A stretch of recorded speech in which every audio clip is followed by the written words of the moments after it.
Is there a word going around as to what the message should be for 2020? Yes, healthcare, rebuilding our country. We already passed H.R. 1, which is the For the People Act, to clean up the mess in Washington, D.C. Look, the Mueller investigation is completed. When we see the report, and I hope that the Attorney General will do the right thing and release that to the public, and do see that report, but we've got to get to work. We've got to get the nation's business done. We ran on a platform that made a lot of sense. It's what got us into the majority. We've got to stay focused on that. You know, I've talked with you guys before about how when I go home, I just walk the aisles of the supermarket.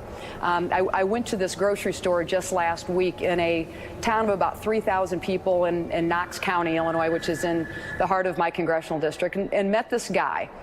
And very quickly, 54 years old, making $11 an hour, has not gotten a raise in 7 years, and the company he works for just took away his health care. So do you think someone like this guy, who's doing what he can to pay his bills and on the side volunteers in his community, because that's about all he has time to do. That's what he does for fun, is volunteers in his community. But do we want to tell this guy that we're going to keep focusing relentlessly and fighting as hard as we can on this Mueller investigation? We've got to tell him that we're fighting for him, and we're going to do what we can to make sure he can afford health care, that he does have access to health care, and that we will do what we can to raise wages in our country. That's what we have to fight for. That's what we have to be talking about.